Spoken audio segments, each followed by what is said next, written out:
Hi everyone, Andrea here with you in eDiscovery Voyager Online. Now last time we created carbon snakes, and we created our carbon snakes using three things, which is an example of a combustion reaction, or the act of burning something.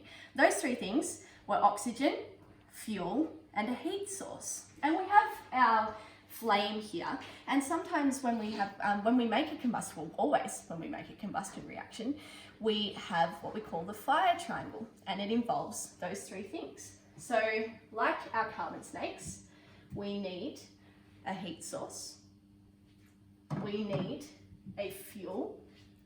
Now fuel can be a solid, a liquid, or a gas, and we also need oxygen, and the oxygen is all around us, which is what we also use to breathe.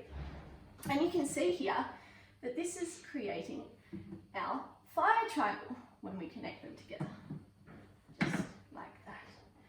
Now I'm a volunteer firefighter, and when we were fighting the fires in the last fire season, which was quite nasty, the whole idea about firefighting is removing something from our fire triangle. So if I take away the oxygen, our fire goes out.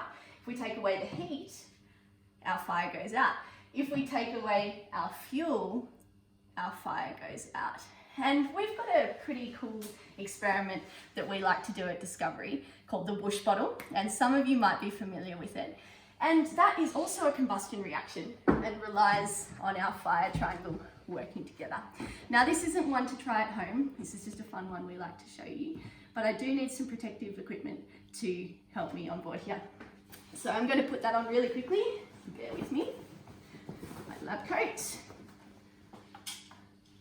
my safety glasses, and gloves. So the three things we need for our fire to occur, our combustion reaction, is the oxygen, the fuel, and the heat source. So get my glove on here. I've got my heat source here, which is going to be a lighter. We also need oxygen, which, as we explained, is all around us, as well as inside our Whoosh bottle here. But we also need a fuel. But what happens when it's an invisible fuel that we can't see? And that's what we're going to explore in this reaction. So we're going to use something called ethanol. And ethanol is only available in labs in this concentration. So we're going to head over to our flammables cabinet, where it's kept safely away. And I'm going to grab it out.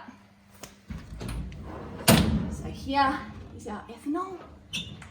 I'll bring it back to our light bench. And what we're going to do is we're going to create a combustion reaction in our Whoosh bottle. So I'm going to put a little bit of our fuel in here. Just like that. And then I'm going to give it a big mix around. Big old shake, shake, shake.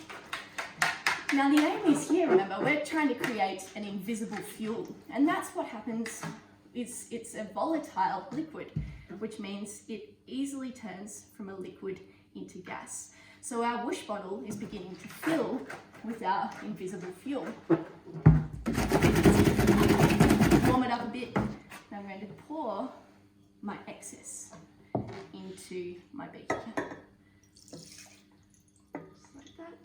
I'm going to put that safely out of the way. And then one more, run around, good luck. Now remember, we also need our heat source to make our reaction occur, and our oxygen is already within our bottle. So let's see what happens when we add our heat source to our experiment. Are you ready? Let's count down from 3. 3, 2, 1. Wow. Can you see all those amazing coloured flames and things like that too? So that is an example of a combustion reaction, and using our invisible fuel, which was a volatile gas in the end. Thanks everyone, hope you enjoyed our experiment here, and see you next time.